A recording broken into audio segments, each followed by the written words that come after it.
What's going on, guys? Spring's here. Everyone's getting excited. People are catching fish already.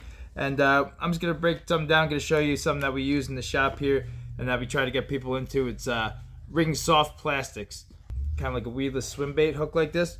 You could do this with straight tail baits. You could do it with paddle tails. Just got a little selection here. We got some gamblers. Got the little slims that you could do, a little inshore or back bay. You got the straight tails, you got the Slugos, all different sizes. So I'm gonna show you how to rig them, kind of explain a couple different options. First, you go look at the hooks. You got two major brands that we sell here: the Owner Beast and the BKK. Either the TITANDIVERs, which are the weighted ones that have a little blade on there, and they come with interchangeable weights. This is the BKK TITANRIDER. This is just a straight swim bait hook.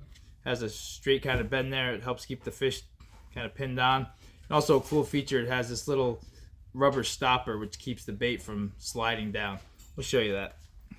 And then there's the Owner Beast. This is the weighted one. It's the 8/0 3/4. Come in 1/4 ounce, 1/2 ounce, all different sizes. And some of the baits, you have the Lunker City Sluggos. You got the 6-inch, 7.5. And my favorite is probably the 9-inch one. I use that a lot. Springtime. Then we have the DURATECH EELS. These can be rigged this way as well. Good option. Alright, so I'm going to show you how to rig a few.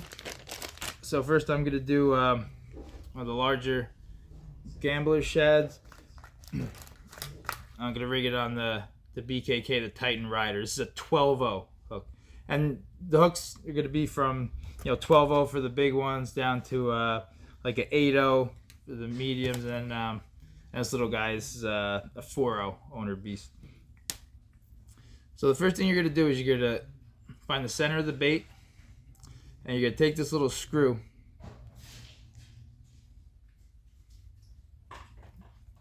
Make sure you get it right in the middle, and you're going to screw it right into the bait like that.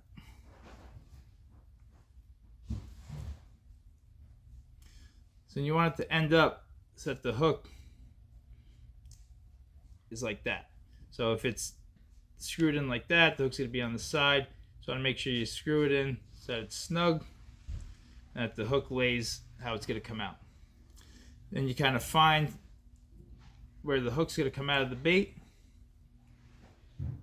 and you come up to the bottom.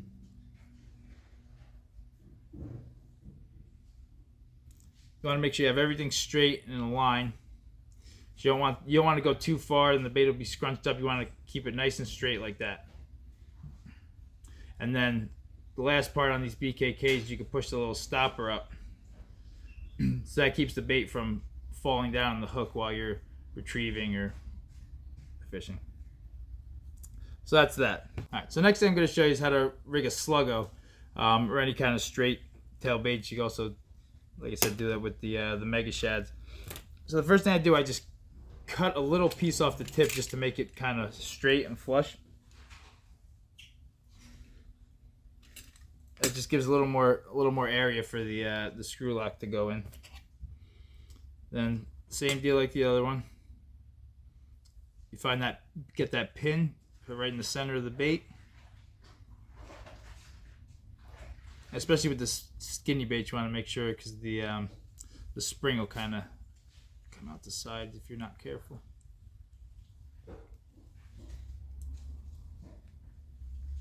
So there you go, you got that screwed in there. Same deal like the other one, you make sure it's sitting like that. Find where it comes out.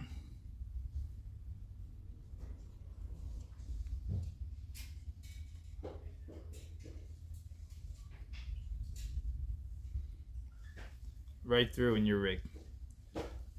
The advantage to fishing stuff like this is when the tide kind of slacks off, the fish are getting a little inactive. It's something you can fish very slow, and it's just kind of a subtle presentation. Sometimes it gets inactive fish to bite. Me personally, a lot of the guys at the shop, we use this, and it's definitely gotten us a few extra fish when the bite kind of slows down. The weighted ones are good if there's a little current, or if you kind of want to get it closer to the bottom. It allows the bait to kind of sink horizontally, which is nice. It's a nice slow sink, especially with the weightless ones. If you have slow water, you can kind of work it very slow. You can almost kind of sweep it. Very versatile. You can fish them in a lot of different ways. All right, guys, that about covers it. All this stuff is available in store and online. If you want to come in and ask us any questions, we'll be sure to cover in store. You can ask me, Dennis, or anyone else in the shop. So come on in, check it out, see you on the water.